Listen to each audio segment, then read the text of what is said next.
Blessings, beloveds. Welcome back. Anastasia, Cosmic Astrologer with you guys.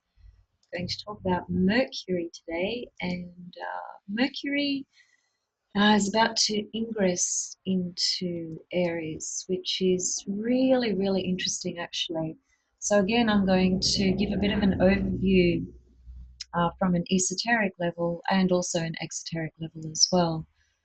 So, to begin with, first of all, this is a chart that I've just drawn for today. It's the 11th of April, where I'm located. And you can see here there's Mercury at 29 degrees and 38 minutes of Pisces. In a couple of hours' time, this chart was drawn for this morning, but anyway, it's later in the day when I'm doing this recording. But in a couple of hours' time, Mercury is going to ingress into the sign of Aries. So that's actually, it's got a lot of potential for a number of different reasons, even from an exoteric level as well. Um, so from an exoteric level, well, actually, before I go there, let's just recap, I guess, on what we've been going through the last few weeks, because Mercury went retrograde when it was in Pisces. It went right back into Aquarius, came back into Pisces. So, it formed the conjunction to Neptune, and just Mercury in Pisces alone, when it comes to uh, clear logic, rationale, communication, um, really struggles, okay, when Mercury is in Pisces. It's, first of all, it's in its fall there from the point of view of traditional astrology. So Mercury in Pisces can be wonderful when it comes to the artist and the poet, spiritual practices, spiritual work, intuition, um, poetry, that the whole artistic thing is really powerful. But we just need to always come back to, well, what does Mercury correlate to, and what does Pisces correlate to in terms of how they are manifested, and what they represent in life. So, Mercury is the function of the mind, as we know, the left brain. It's the world of communication, period. It's the world of communication that we experience in our own personal life, with our own personal relationships. And then it's the communication we exchange on any platform, really, collectively as well. And then, of course, it's the information that's swirling around um, on many different levels through the world, through society, through the collective unconscious as well. And because Pisces is the archetype that correlates to Neptune in the 12th house, which takes us into the sphere of diffusing form. The 12th house is not where we create through form. It's where we diffuse form, actually, and surrender and experience totality, oneness. And that's not something that's experienced through form. It's more of a better way to understand that, in terms of how it's experienced, is through a state of oneness, which is activated, if you like, or channeled, or experienced, or felt through stillness, not through action.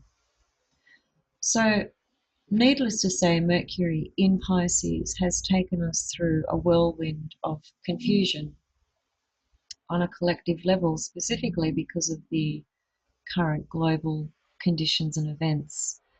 And that's so obvious when we just look at the overload of information, the mental stimulus that has been so incredibly confusing from so many different levels. From the level of, you know, the information that's put out there by the media, by social platforms, by governments, by conspiracy theorists. It's on every single platform. And there is so much confusion and quite a lot of deception.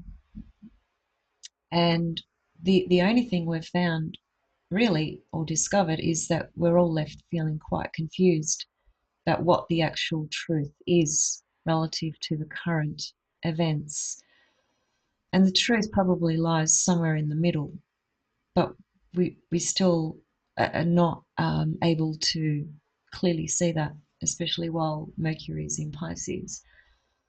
So Mercury transitioning into the sign of Aries is going to be very, very powerful in positive ways and possibly in negative ways as well.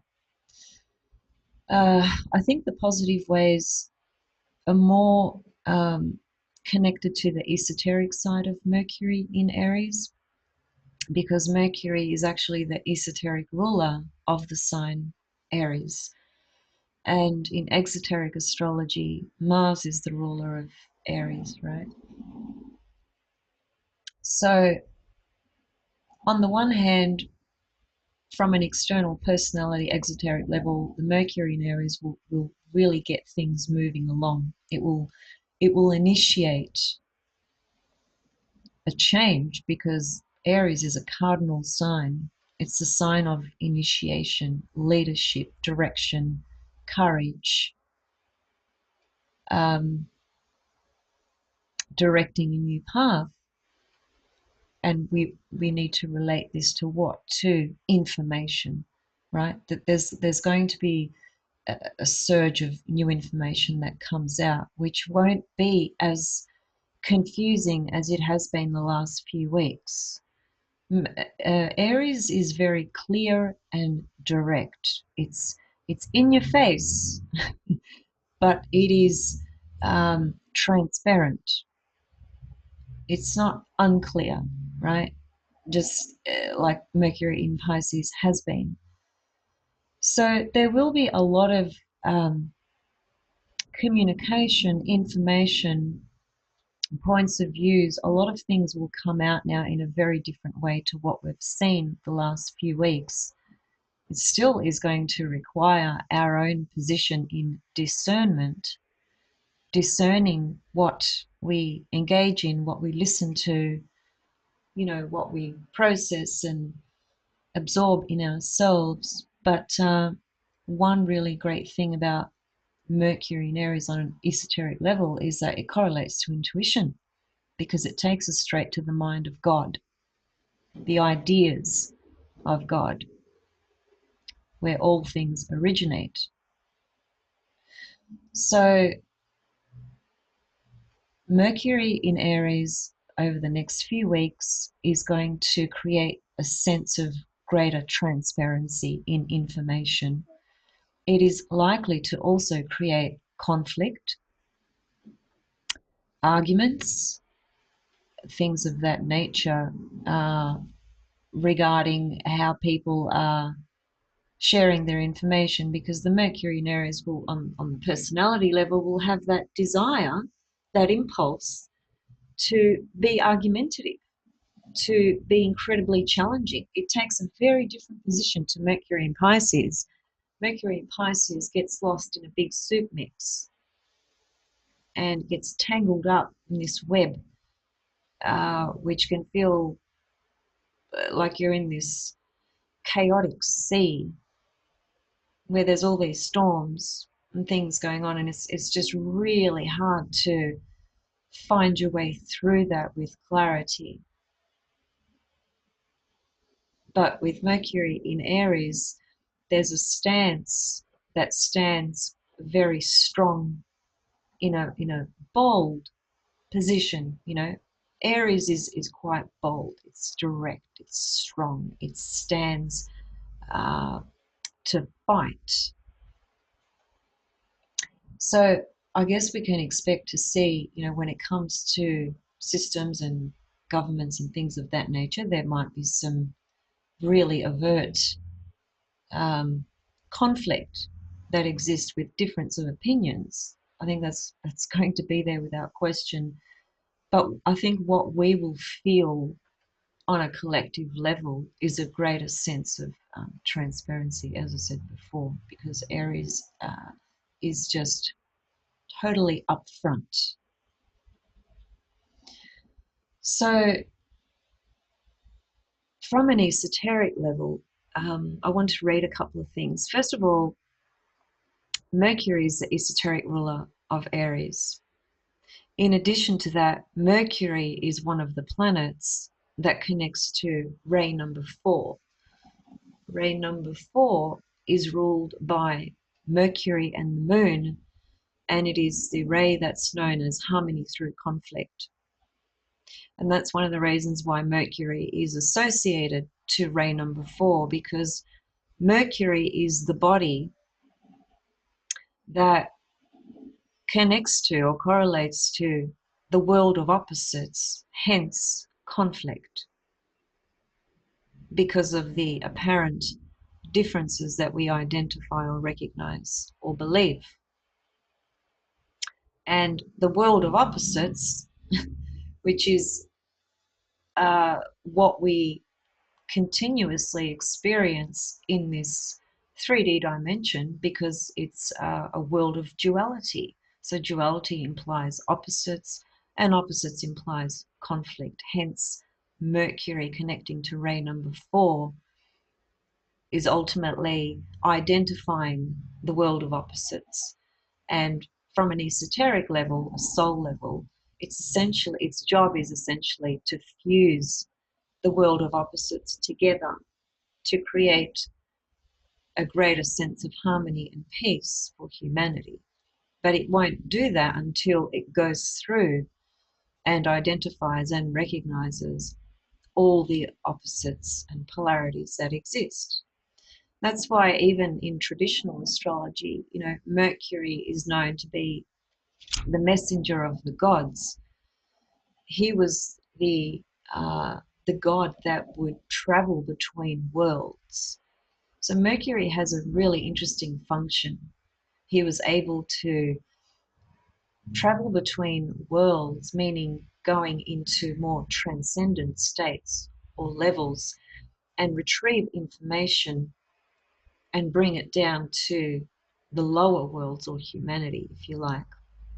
And what that really is saying is that one of Mercury's primary functions is to integrate the higher mind and the lower mind, which is, you could say, the soul and personality. So this integration of soul and personality, that is the absolute heart of esoteric teachings. We can see it in quite a few different ways throughout the teachings, throughout the rays, throughout the meanings of the planets, and so on and so forth. So let me just read a few comments regarding Mercury as the esoteric ruler of Aries. So, as the light of life itself, Aries is a pure emanation from the mind of God, that place where the will of God is known. This initiating focus of life makes Aries the birthplace of ideas according to the ancient wisdom teachings, as all of manifestation has its beginnings as divine ideas. It is through Aries that the plan of the Logos, the divine will, descends to us either individually or collectively as humanity via the plane of the soul. In this respect, the esoteric soul-centered planetary ruler of this sign is Mercury, known traditionally as the messenger of the gods. When operating through a soul-centered individual, Mercury brings forth from the plane of causality some aspect of the evolutionary plan for humanity and our Earth. Now, I'm just going to stop reading and just make a comment. It's not a coincidence that we have Venus in Gemini at this time in our life experience with everything that's going on. And I've spoken about Venus in Gemini through the full moon in Libra video, right? Because the Venus in Gemini esoterically is another body. Okay, Venus rules Gemini esoterically, and I spoke about that from the point of view of one of the challenges, you could say, or one of the purposes that we would have to realize and align with during these very difficult times is the capacity to love all humans. Venus in Gemini, brother, sister, love, unison. So we have Venus in Gemini going retrograde, right, in Gemini this year. Now remember, Venus only goes retrograde every couple of years, so it's not a coincidence. Now we have Mercury ingressing into Aries, which is an esoteric ruler of Aries, right? So we have a couple of bodies here esoterically speaking to us, right, from a collective level. Okay, so I'm just going to read a little bit more. Mercury acts primarily as an intermediary. He's the messenger between the fifth kingdom of the souls and the fourth kingdom of humanity. Mercury also functions to link the higher mind with the lower, so that the inner realization of one's place in the plan of life may be recognized, and then, through the use of applied logic, externalized into the three lower worlds of the personality. Mercury thus aligns the energies of the third ray of abstract ideas with the fifth ray activities of the concrete mind. So in other words, ray 3 and ray 4 both correlate to a function of the mind. And because Mercury is a planet that correlates to the mind, hence the connection here, right? It is the concrete mind as an aspect of the personality which allows a person to analyze and distinguish the difference between you and me, the self and the not self. Mercury also acts as the intermediary between the soul and the connecting nervous impulses of the brain. It is Mercury's task to coordinate the relationship between the higher and lower selves, and we shall shortly discuss.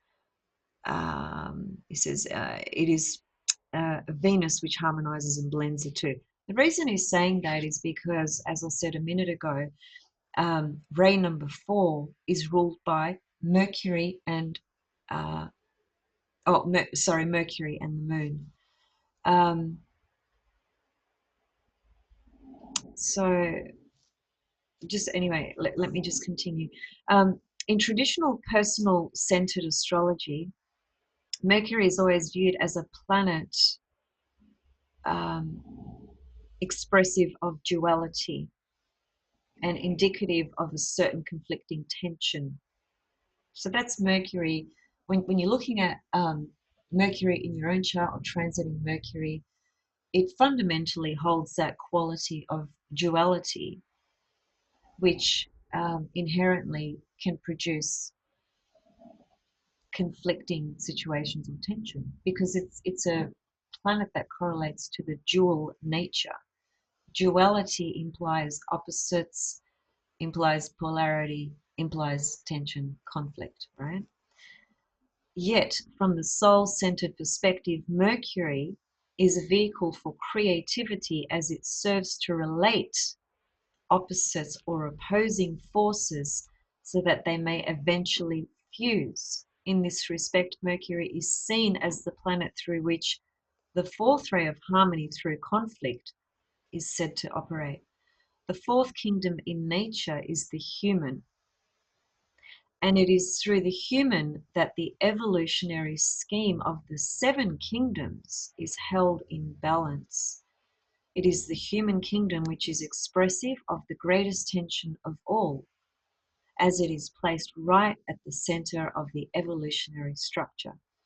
I mean, basically what he's saying there is that this conflict, this apparent conflict, is only experienced here in the human kingdom. clearly, because we've all got these egos and personalities and polarizing views and positions. So of course we're going to experience the conflict here, right, in the human kingdom. And Mercury is seems to work through that in every single way.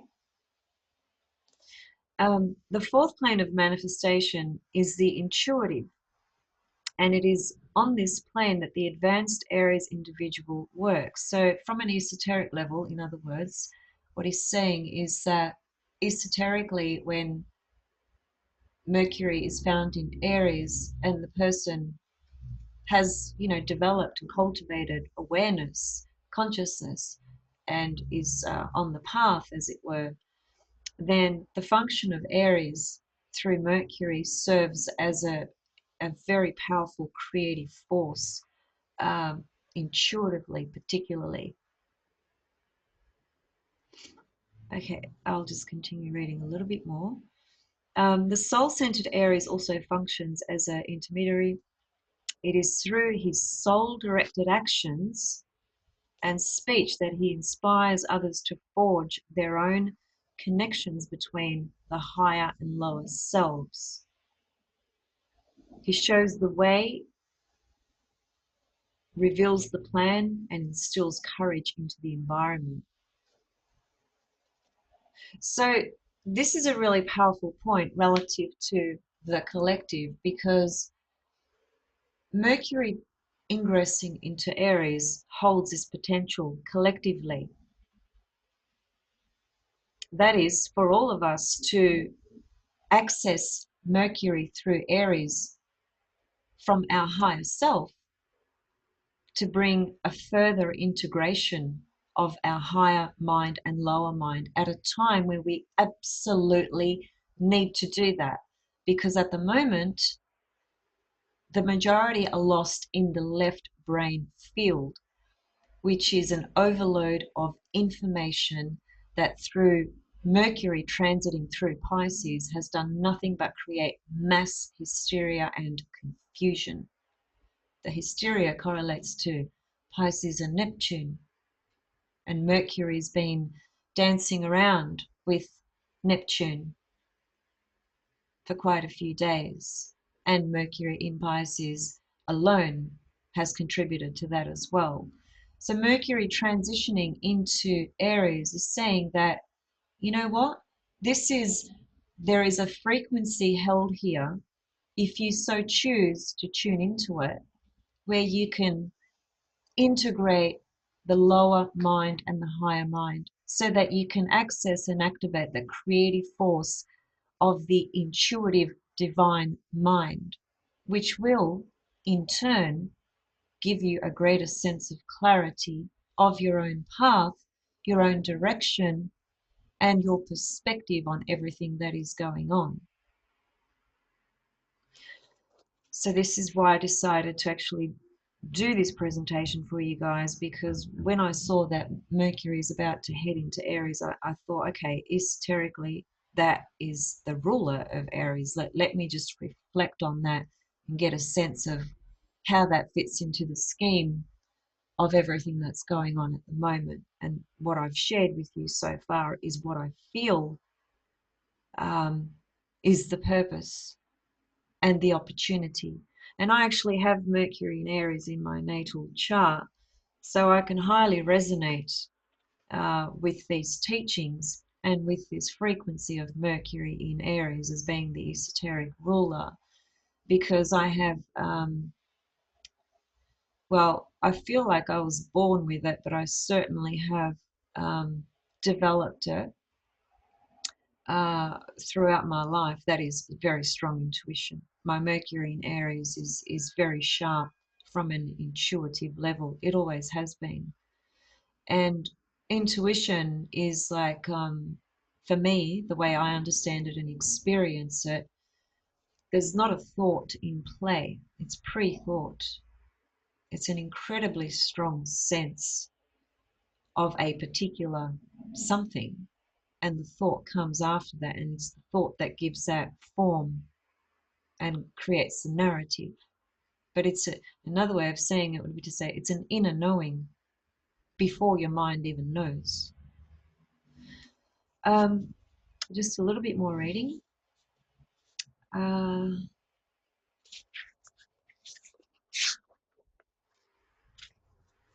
The soul-centered Mercury ruled Aries is able to arouse, stimulate, and infuse new spiritual awareness into any activity. His is the fire of divine impulse that can penetrate into any form and bring forth the spiritual will at its center. Through the energies of Pluto and Vulcan, which are the rulers of the first ray, and Scorpio, ruled on the soul level by Mars, the same planet which rules Aries on the personality level. Aries has the will and the power to transform the lower into the higher. This transformational ability is expressed through the mind. Scorpio is also a sign of the fourth ray and hence related to Mercury. It is this intuitively based mind that is the weapon of the highest unfoldment of Aries. Aries is the fiery channel that provides for Mercury's expression, allowing for the birthing of a true idea coming from the mind of God. Such an idea is, in actuality, a spiritual impulse taking form. So this is the frequency that we can potentially tap into if we so choose till pretty much the end of April. That's how long Mercury is going to be in the sign of Aries. And that's really all I wanted to share about that. And in hope that you, whoever is listening, you're able to understand that from your own position and reflect on it and create more awareness and more of a conscious effort to create a space for the integration of the lower and higher mind to take place, as opposed to just allowing the left brain monkey mind, as I like to call it, to have to continuously just be out of control, just jumping from branch to branch, tree to tree, and not anchoring or stabilizing in anything, but just being uh, completely overwhelmed, bombarded by the amount of the Gemini stream of information, which is just infinite, really. But does it have meaning? Is it anchored in truth? Mostly no. And Mercury in Aries on an esoteric level is basically plugging into the mind of God. And that's where all truth resides. And that's where all truth is born. And that's where we have to activate and access truth for ourselves.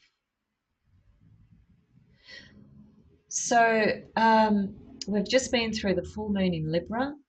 I know that's been an incredibly powerful experience for everybody on the planet at the moment, given the nature of events, obviously, from the level of our relationships on every spectrum.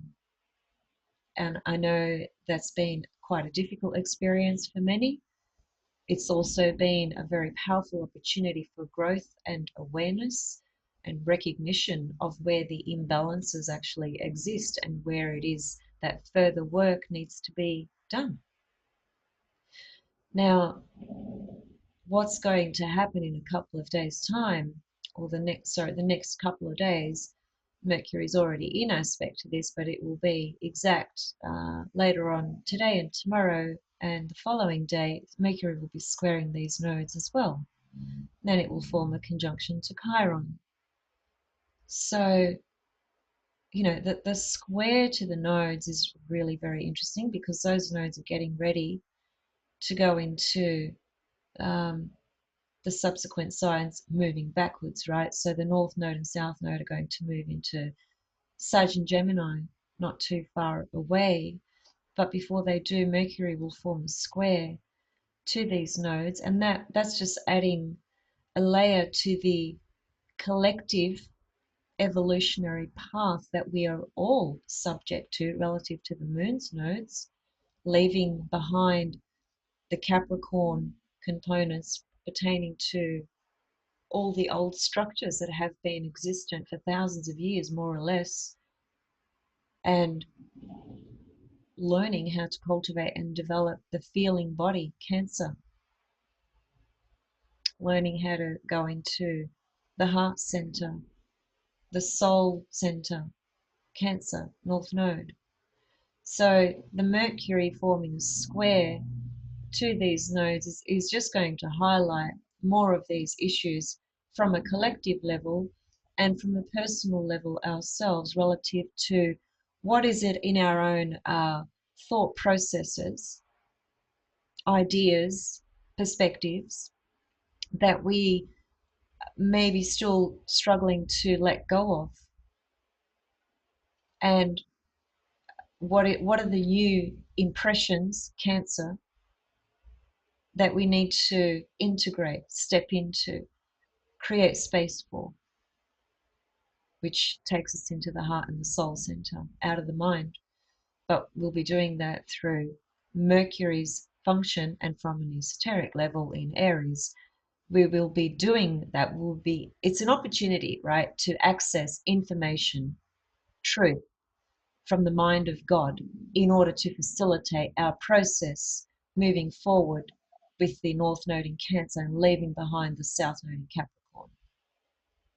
So very powerful aspects over the next few days. And then Chiron, of course, will reach the Chiron in Aries, and that's going to be a big one. I might leave that for a separate video, actually, because that is, let me just see when that happens.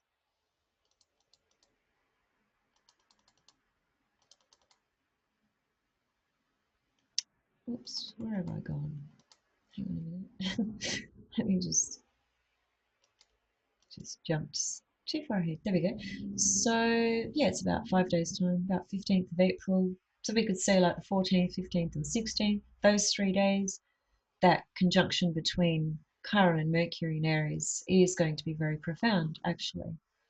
And so today is the 11th, and I said that Mercury ingresses into Aries later today on the 11th of April. So there it is, it's already at 1 degrees. There it is, exactly square those nodes. Okay, and if I step forward, we can still say that Mercury is definitely square those nodes. It's only 1 degree, yeah, about 1 degree beyond the actual degrees of the nodes. So it's still within range. And by the 14th of April, it's really starting to move away, but we might still be feeling the resonance of that energy of Mercury squaring the node. So have a think about that relative to the esoteric meaning of Mercury in Aries, right? And the opportunity of working with that vibration. And just to finish up, what I want to just remind us of, actually, it's not particularly pleasant, but it's pretty amazing that it's worded in this way. So the eclipse coming up on the 21st of June 2020, which is at 0 degrees of Cancer. I've got the chart here, I'll just show you. There it is there. This is this is huge. This is really huge, and it's already activated. It's already happening. I mean, look at the sign of the eclipse. It's in Cancer. And where is the whole world at the moment? In their homes. What does Cancer correlate to? Family, home. And here we have a solar eclipse in Cancer that's basically taken us into our home, right? Now, the external level is the manifestation of having to be confined in our home, as in the physical home we live in. But if you understand this from an esoteric level and a soul level, the home is actually your soul. So the being confined to the home is an opportunity to explore your soul life. But a lot of people, unfortunately, they're not doing that. They're just focusing on the conspiracy theories and the apparent restrictions and so forth, and all the energy is being poured into that, which is just creating frustration, anger, retaliation, aggression, conflict, all that sort of stuff, right? I'm not saying it's not reasonable for people to be pissed off at a time like this. I can completely understand it. But there's a choice in everything that appears, and the choice is in your response to it. So Bernadette Brady says about this particular eclipse, she says restriction, inhibition, restraint, separation, and delusions are the trademarks of this family of eclipses. Events can occur which seem to block the individual. In this blocking, the individual is very prone to misjudge his or her strengths or the situation, and is best advised to wait until the eclipse passes before taking any real action. This is a difficult Saros series. So her words in this particular paragraph couldn't be further from the truth. That is exactly what the entire human race is experiencing to some capacity, to some extent. And even though the eclipse actually happens on the 21st of June, as I've always said previously, eclipses, solar eclipses especially, which are the most powerful, by the way, in terms of crises, dynamic action, change, conflict, all those sorts of things. It's solar eclipses that manifest on those levels. The eclipse is activated 3 months prior the actual date and post 3 months the actual date. So we've got a band, a width of 6 months where this energy is active, right? So we are in it, right? Solar eclipse in Cancer. You heard the description that I read. It's about restriction, limitation. I mean, gee, you can't get more literal than that. So just another thing to kind of consider, I suppose, that we're all being really subjected to. Okay, I'm going to leave it there, guys, and I'll be back with some further insights as they present in my own consciousness as well. I'm sort of preferring taking this approach. That is, instead of doing a whole session on the month of April or May or whatever it may be, I was doing that, but I'm feeling now that this is a, how can I put it? I like this process of focusing on a couple of things. For example, so I talked about the full moon in Libra a few days ago. A few days before that, I had talked about the significance of Chiron in the last 150 years relative to these pandemic situations regarding viruses and so forth, right? Um, Before that, I spoke about some asteroids, including Wuhan and Aries. So I'm liking actually just choosing a focal point, I suppose you could say, of energy relative to the current circumstances, and just giving that the time and the space to discuss and share and contemplate, of course. So I hope you're enjoying this approach I'm taking, and sending you all much love and blessings. And yeah, please feel free to leave your comments and questions below. Always do my best to respond and answer to my best capability.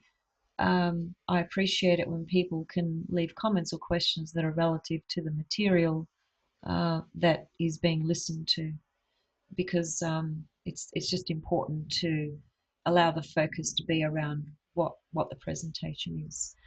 Okay, I'll see you guys very soon. Much love and blessings again. Thank you. Bye.